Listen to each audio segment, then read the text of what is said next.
여러분의 사업을 성공으로 이끄는 열쇠가 무엇인지 아시나요? 바로 사람 인사관리입니다. 사업을 운영하면서 인사관리는 어렵고 하지만 가장 중요한 요소 중 하나입니다. 성공적인 사업은 성공적인 팀에서 시작되죠. 좋은 팀을 만들기 위한 실질적인 팁 관호하우를 오늘 함께 알아보겠습니다.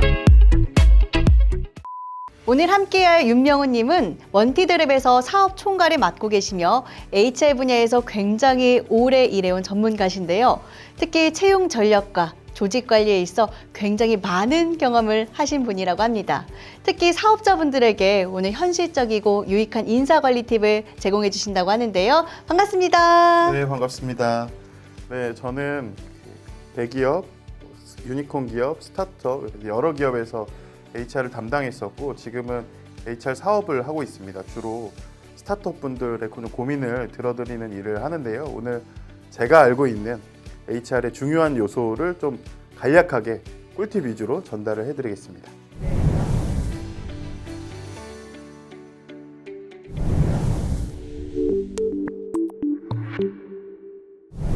네, 와, 정말 어떤 꿀팁들이 나올지 기대가 많이 되는데요. 자, 먼저 첫 번째 주제입니다. 채용 팁이죠. 우리 회사에 적합한 인재를 어떻게 뽑으면 좋을지 이런 팁들 공유해 주시면 좋을 것 같습니다.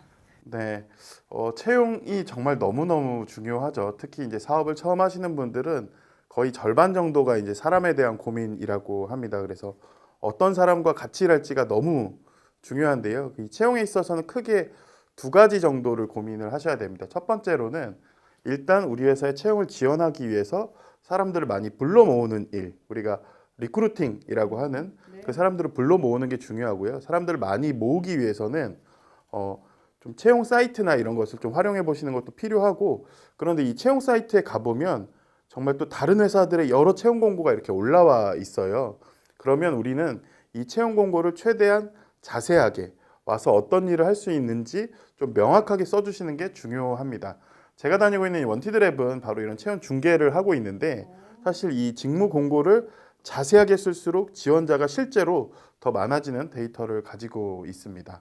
또 하나는 채용에 있어서 셀렉션이라고 하는 어떤 사람을 선발할 것인가에 문제가 있습니다. 우리 회사에 되게 필요한 사람을 뽑아야 되겠죠. 그런데 제가 처음에 이제 인사 업무를 시작할 때 인사 업무를 한 10년 하셨던 분이 저한테 그때 이렇게 얘기해 주셨어요. 자기는 인사 업무를 하다 보니까 들어오는 사람 발걸음만 봐도 어떤 사람인지 안다라고 했는데, 제가 15년 넘게 해보니까 다 거짓말이었습니다. 모릅니다. 그래서 사실 어떤 사람을 뽑을지의 기준을 명확하게 정의해야 되고, 그런 걸 물어볼 수 있는 질문을 구체적으로 정의를 해야 됩니다.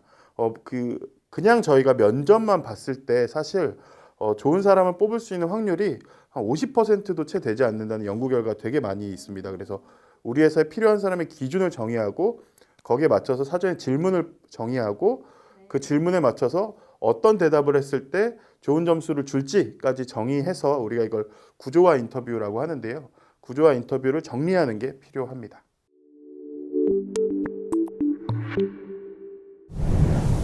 네, 말씀을 들어보니까는 이게 굉장히 중요하다는 생각이 듭니다. 자, 이제 두 번째 주제는요. 직원도 중요하지만 리더십의 역할, 리더의 역할도 굉장히 중요할 것 같아요. 바로 리더십 스킬인데요. 직원에게 어떻게 동기부여를 하고 또 성과가 났을 땐 어떻게 하면 될지 말씀해 주시죠. 네, 이것도 저도 많은 이제 스타트업이나 창업하신 대표님들의 고민 중에 하나입니다. 아마 내 맘처럼 움직여주지 않는다라는 얘기를 많이 하시는데요. 그런데 이것의 첫 번째 원인은 아마 목표를 서로 공유하지 않아서입니다. 그러니까 이 대표님들은 말을 하지 않아도 알아서 이렇게 해줬으면 좋겠지만, 또 일을 하시는 분들은 대표님이 나한테 뭘 원하는지 모르겠다, 내가 여러 가지 일이 있는데 어떤 걸 우선적으로 해야 될지 모르겠다라는 얘기를 많이 하시거든요. 그래서 먼저 목표를 명확하게 정의하시고요. 여기서 명확하게는 언제까지, 어느 수준으로 이렇게 정의하시고, 중간중간에 그 일이 잘 되고 있는지 서로 피드백을 주고받는 게 중요하고, 또 그 일이 끝난 시점에 뭐 예를 들어서 3개월에 한 번, 6개월에 한 번 정도는 그 일에 대해서 나는 어떻게 생각했고 이 결과는 좀 부족했고 아니면 더 개선할 포인트가 있는지 이런 얘기들을 나눠보시는 게 필요합니다. 그런데 이것은 이제 일반적인 모두에게 통용되는 대원칙이라고 보시면 되고, 사람마다 조금 다르게 접근할 필요도 있습니다. 예를 들어서 어떤 사람은 역량도 좀 부족하고 동기도 좀 부족하신 분들은 사실 좀 지시를 많이 해주셔야 되고요. 반대로 역량도 좀 높고 동기도 좀 높으신 분들은 지시를 너무 많이 하면 다 도망갑니다. 그래서 충분히 자율적으로 일할 수 있도록 좀 코칭에 가까운 역할을 해주시는 게 필요합니다. 자, 세 번째 주제는요. 갈등 해결법입니다. 아무래도 구성원이 많아지다 보면은 이렇게 크고 작은 갈등들이 생기기 마련인데요. 이런 갈등이 미리 생기지 못하게 하는 예방 방법이 있다면 공유해 주시면 네. 좋을 것 같고요. 또 혹시 그런 방법이 해결할 네. 수 있는 방법이 있을까요? 네, 뭐 갈등이라는 이제 어려운 말이 있지만 사실은 일하다 보면 같이 회사 일을 이제 하고 있는데 다들 회사를 위해서 열심히 하는 것뿐인데 의견이 달라서 충돌돼서 싸우는 일이 생기고 이게 사실 사이가 나빠지기도 합니다. 연구에서는 사실 갈등을 두 가지로 구분하는데요. 과업 갈등, 그러니까 일을 할 때 있어서 의견의 충돌이 있는 것을 과업 갈등이라고 하고 또 서로 그냥 인간적인 관계가 나빠지는 것을 관계 갈등이라고 합니다. 그런데 사실 과업 갈등은 우리가 조금 더 의견을 정리하고 생각해 보지 못했던 아이디어를 찾는 데 있어서 되게 효과적이에요. 그래서 과업 갈등은 사실 장려해야 되는 부분입니다. 그러니까 우리가 회의를 할 때 서로 명확하게 의견이 사실 일치되지 않았는데 서로 그냥 조심하다가 의견을 애매하게 끝내놓고 나중에 일해보면 그 일이 되게 비효율적으로 진행될 때가 많이 있습니다. 그래서 제가 다녔던 회사 중에는 일하는 방식 중에 disagree and commit이라는 일하는 원칙을 수립했던 회사가 있는데요. 그러니까 우리가 충분히 반대하고 반박하고 대신에 정해졌으면 한 방향으로 같이 일하자라는 의미입니다. 이런 게 좀 필요하고요. 그런데 문제는 아까도 말씀해 주신 것처럼 갈등이 문제가 되는 이유는 과업 갈등이 빈번해지면 관계 갈등으로 전이가 됩니다. 그러니까 우리가 의견 충돌이 있다가 이게 너무 잦으면 사람들이 저 사람이 나 싫어하나? 뭐 이렇게 생각할 수 있는 거죠. 그래서 그럴 때는 한번 다 같이 불러놓고 정확하게 어떤 게 문제인지 좀 얘기를 해봐야 됩니다. 예를 들어서 세일즈 팀은 공격적으로 매출을 일으키고 싶고 그래서 프로모션을 하고 싶죠. 그런데 회계팀은 손익을 중요하게 생각하기 때문에 너무 공격적으로 프로모션을 하게 되면 손익에 안 좋은 영향을 주게 됩니다. 그러면 우리 뭐 대표님 또는 이 모든 것을 좀 리딩하시는 분께서 같이 모아서 과연 손익에서 그러면 양보할 수 있는 수준은 어디까지이고 또 매출도 이것을 처음부터 그런 매출 목표를 이렇게 확대하는 게 아니라 회계팀하고 협의해서 한번 요 정도 예산을 투입해보고 효과가 어떤지 보면서 그 다음 액션을 하자는 것처럼 약간 그 시기를 좀 잘게 쪼개서 서로의 의견을 좀 조율해 나가는 게 필요할 수 있습니다. 네, 이야기 들어보니까는 또 중간자가 이렇게 잘 조율을 하는 것도 중요하다는 생각이 네. 들었습니다. 자, 이렇게 인사관리 업무를 관련해서 많은 대표님들이 어려움을 좀 겪고 계시는데요. 저희가 그래서 질문을 좀 받아봤어요. 그 중에서 많이 물어보시는 질문들 두 가지 정도 드릴 텐데요. 첫 번째 질문은요. 인사 관리를 위해서 꼭 HR 툴을 사용해야 하나요? 라는 질문을 많이 주셨더라고요. 어떻게 생각하세요?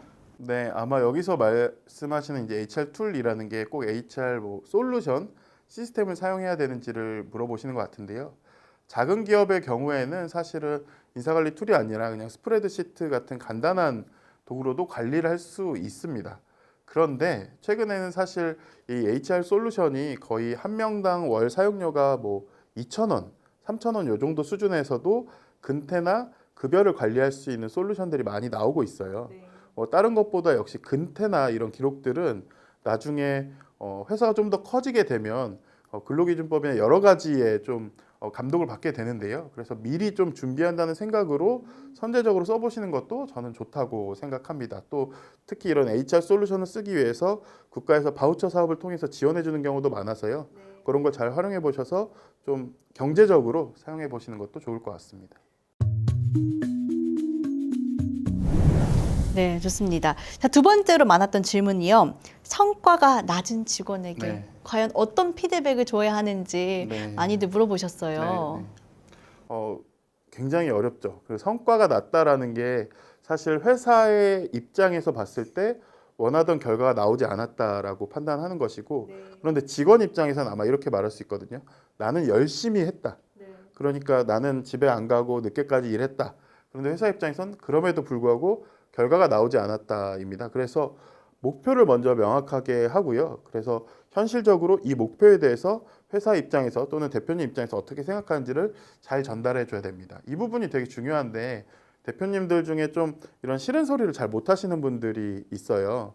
그런데 이때 싫은 소리를 못한다고 해서 이런 부정적인 워딩을 아예 안 하시면 안 됩니다. 다만 이게 이 사람이 문제가 있다기보다는 이 목표가 달성되지 않은 게 아쉽다라고 얘기해 주셔야 되지 너는 뭐 꼼꼼하지 않아, 너는 열정이 부족해 이렇게 커뮤니케이션이 되면 그분들이 아마 받아들이기 힘들 겁니다. 우리가 피드백을 주는 이유는 사실은 이것을 이 사람이 충분히 수용해서 개선하기 위해서 하는 거거든요. 그래서 현실을 정확하게 알려주고 그런 다음에는 해볼 수 있는 옵션까지 좀 같이 고민을 해야 됩니다. 그냥 이게 최선인가요? 더 잘해주세요 정도로는 아마 이분이 개선이 잘 안 될 거예요. 그래서 현실적으로 뭐 한두 세 가지 정도의 대안을 가지고 같이 합의를 해보고 그러면 우리가 이걸 좀 먼저 해보시죠. 뭐 그러면 매일 아침에 와서 거래처에 전화하는 것부터 먼저 해보시죠. 이런 식으로 좀 대화를 해서 옵션을 정리해보는 게 중요하고요. 그런 다음에는 꾸준히 피드백을 해주시는 게 중요합니다.